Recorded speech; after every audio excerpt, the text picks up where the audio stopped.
Somewhere I feel it in my soul. One chance is everything we've waited for. It's our time, so let me take it home and knock it out of this world.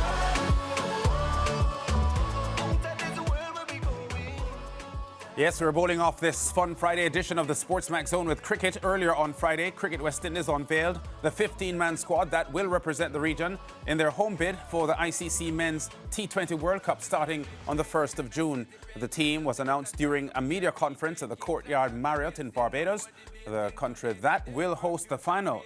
There was no place for the hard-hitting all-rounder Kyle Mayers, with Shimron Hetmyer, who missed the last T20 World Cup, getting the nod ahead of him. The Guyanese fast bowler Shamar Joseph, uncapped as a white ball player, has also been named in the side after a sensational test debut in Australia back in January. Here is the full team led by Rovman Powell.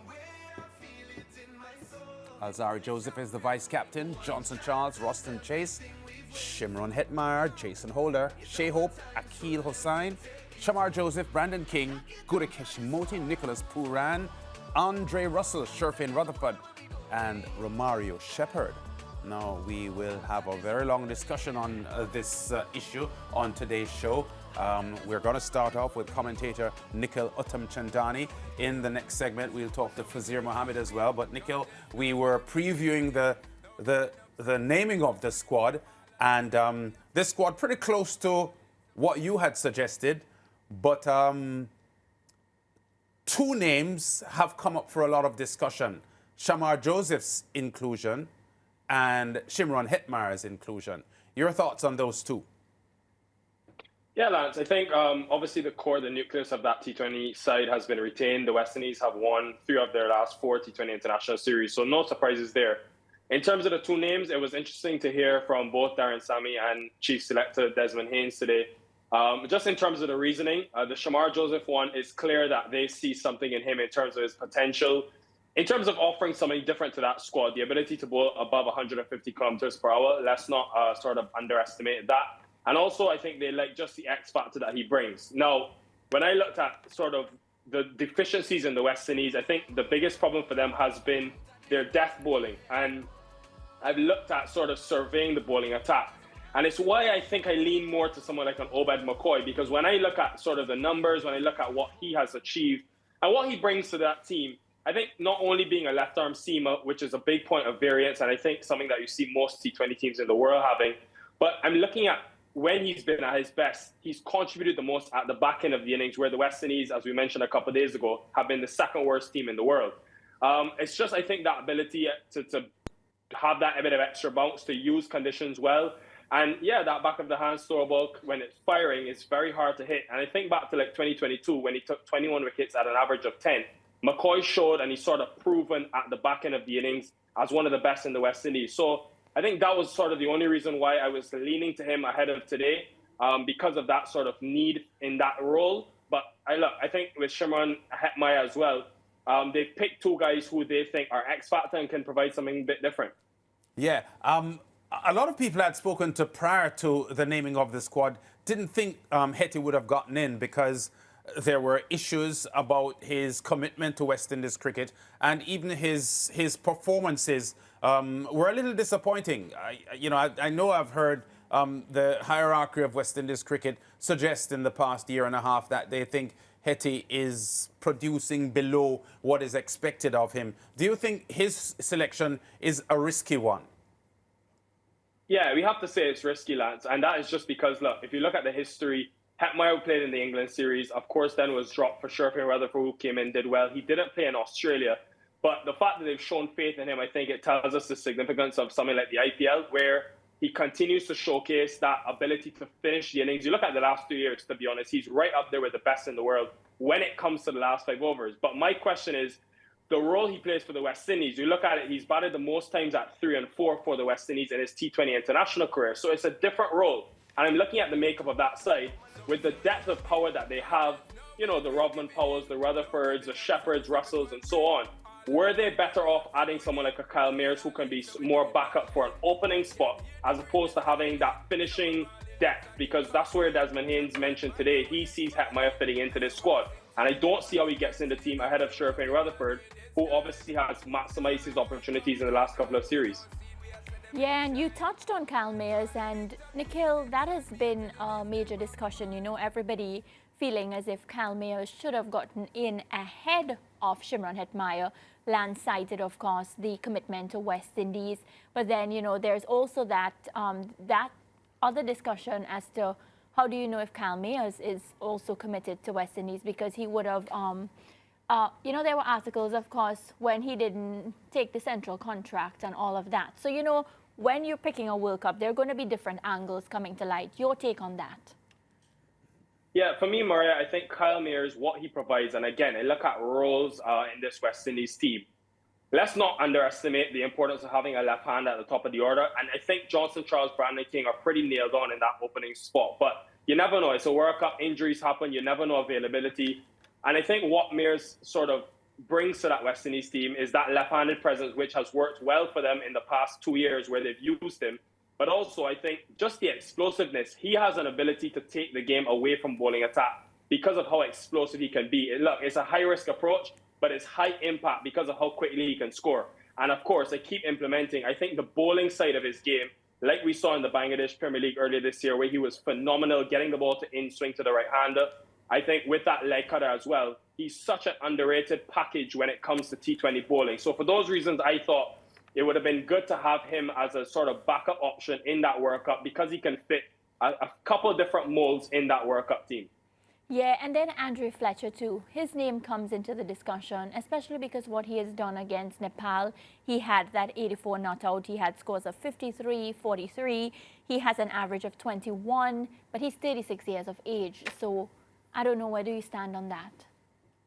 Yeah, it's always going to be tough, I think, for batters on the outside, especially given how well the West Indies batting lineup have done in the past couple of years, I would say, since Darren Sammy, Rob and Paul have taken over. But look, what was interesting in that press conference was that Desmond Haynes didn't name any reserves. Yeah. And he said he's keeping a close eye on this Nepal series where Fletcher has done well, but also the South Africa series. And remember, guys like Rutherford, guys like Robin Powell, Sherman Hetmyer likely could not be available for that South Africa series because of how well their Indian Premier League teams are doing. So if someone like a Fletcher gets an opportunity in that South Africa series, who knows, if he starts, he bats at number 3 and gets runs, he could easily find himself in the reserves come that T20 World Cup. And look, he's so experienced. He's played all over the world and played against most of the bowlers that will come up in that T20 World Cup. So it wouldn't hurt to have his experience. But again, competition for places in that West Indies team where you can only pick 15.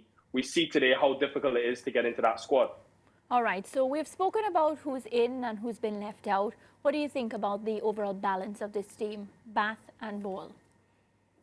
Again, Mariah, I think when it comes to the batting side of things, there's not many teams that can outpower the West Indies. I think because of that, and also the understanding of home conditions, the fact that this nucleus has stayed together. Of course, they beat India, they beat England, lost to Australia early this year, but of course won the one game.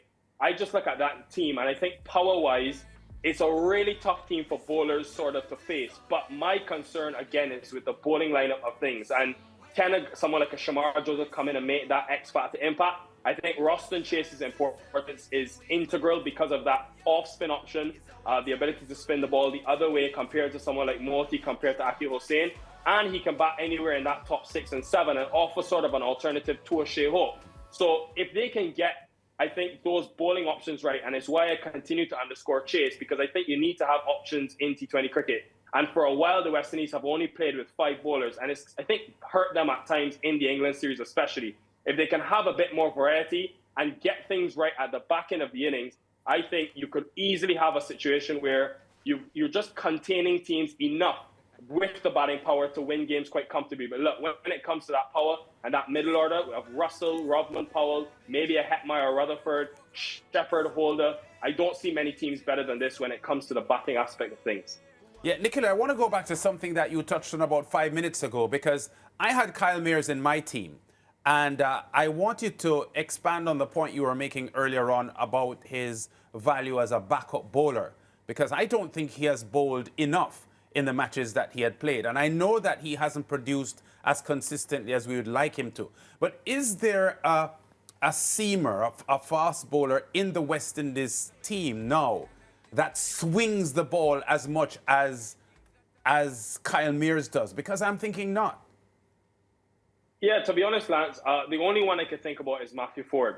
And again, they didn't go to him because obviously a young man, still very new in international cricket, and probably at this phase of his career, whilst he continues to enhance his slower deliveries, probably is known mainly for his new ball exploit. So they wanted more versatility. They went for Shamar Joseph. But when it comes to swing bowling, and Kyle Mears has shown in the CPL, he hasn't had much opportunity to bowl under Robin Powell, let's be real. But when he's had the opportunity in the CPL, and even in the Bangladesh Premier League, he bowled in every game this year, sometimes 3 overs in the power play. And I think he took 6 wickets at an average of less than 10 in the power play. And it's just that ability to do both things with the ball. The in-swinger to the right-hander, but then a very deceptive leg cutter which goes the other way off the pitch. And I think I argued during the England series that he was underutilized with ball in hand. Robin Powell went another way. He often went to himself. We saw Sherfin Rutherford bowl as well. But I think he just adds a lot. Being able to bowl that first over, if the ball is swinging, you think about where the West Indies are playing, maybe a St. Lucia where there's a bit of extra green grass, he could actually do some damage for you. And it sort of lengthens your bowling where you don't have to rely on someone like Russell to bowl all 4. Or you can sort of mix it up and determine who's bowling the best on that day. So I like the option that he gives you. But again, if they can play Roston Chase in that top order, I think he gives you a similar 6 bowling option, can bowl 2 or 3 overs, especially to the left-hander, and especially when you have 2 games in Guyana up front. There will be a lot of left-handers in that New Zealand team. Think of Conway, Rachin Ravindra. Roston Chase could be essential when it comes to the team makeup and team balance. Yeah, but I still agree with the point you made about Kyle Mears, though, which is the point I'm trying to make. In T20 cricket, you're trying your best not to get batsmen comfortable and trying to create issues for batsmen not to score freely off you. And if you can swing the ball as adeptly as Kyle Mears does, I would think that's an asset. And I know people have been focusing on the fact that he hasn't been batting as well as we expect him to. But I quite like his bowling as well for T20 cricket. So I'm disappointed personally that Kyle Mears isn't in there. There was an issue this morning where they were questioned, Coach Sammy and Selector Haynes, about the vice captaincy. Alzarri Joseph named as the vice captain. And there seemed to have been a moment there when the hierarchy didn't remember that Shea Hope was actually the vice captain for the last assignment. What do you make of that moment in the press conference? Yeah, it was interesting. I think, look, they've seen Alzarri Joseph. He's been, I think, the leader of the white ball attack for a while now. You could possibly say he's the leader of the test attack as well.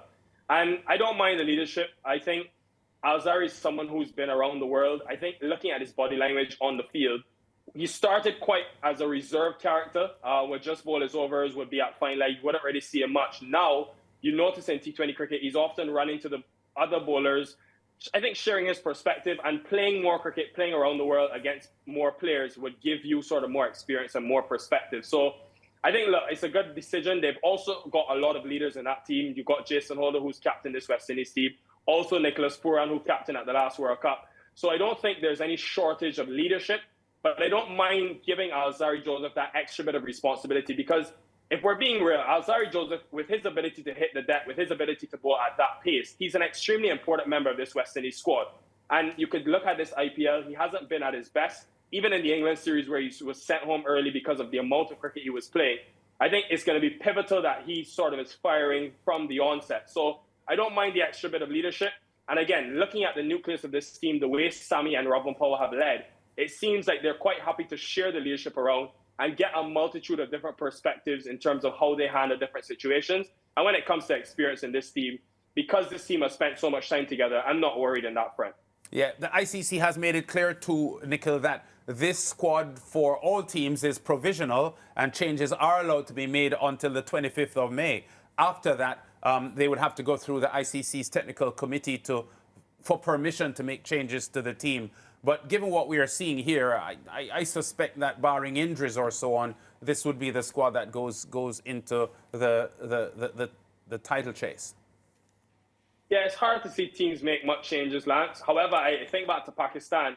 They picked a team, then they had their domestic comp a couple of years ago, and they sort of made wholesale changes to their side. Yes. And Desmond Haynes was quite he emphasized it a lot, that South Africa series, which will happen in Jamaica with you guys come the end of May. I'm wondering about guys like a Shamar Joseph. Obviously, he's at luck now. If they don't get into the playoffs, he comes back and plays that series. If that can sort of cement his place in the squad, or is it an opportunity for other guys like an Obed McCoy, like a Matthew Ford, to just sort of make a name for themselves and getting in the reserves. You don't know with the nature of injuries that the West Indies have had. Brandon King missed the last series in Nepal because of an injury.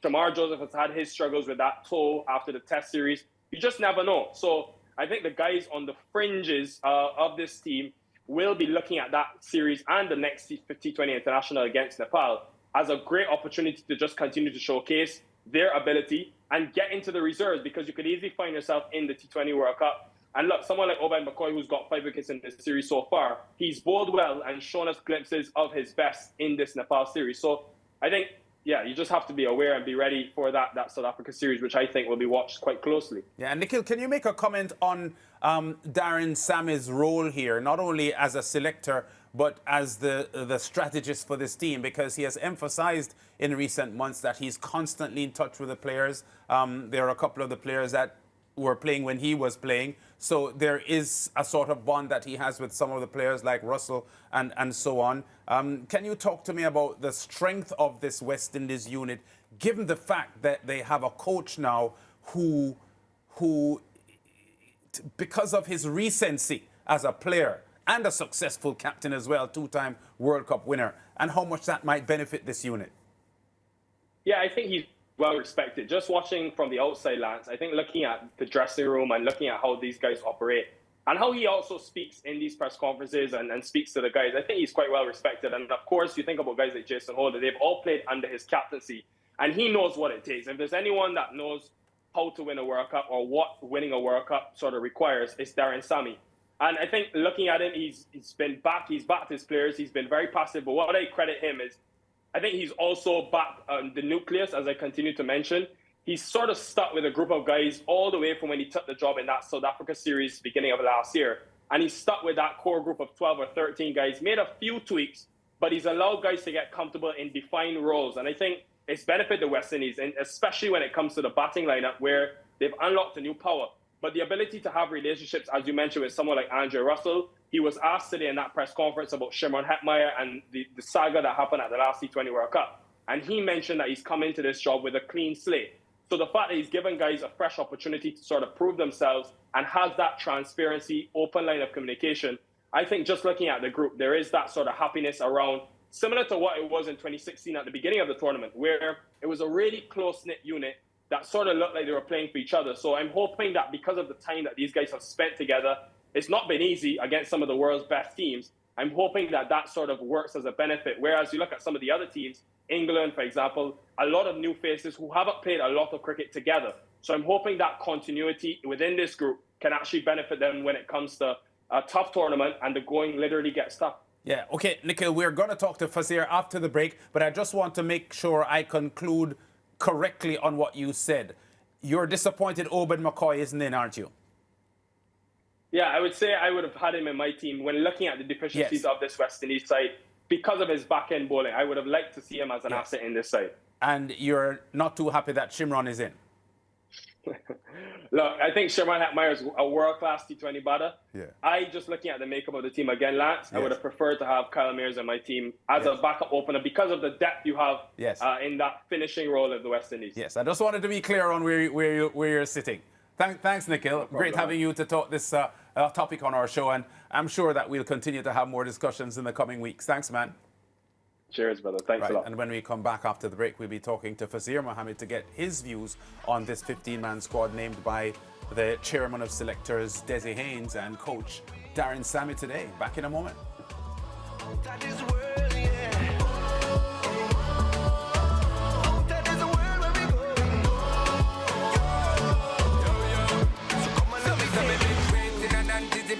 Just to get a chance so we can be great kings. That time now wasting, no more debating. Today, our future creating. Here when we stating, we want the rating. Hope and I pray, enough deliberating. No plating, it been frustrating. So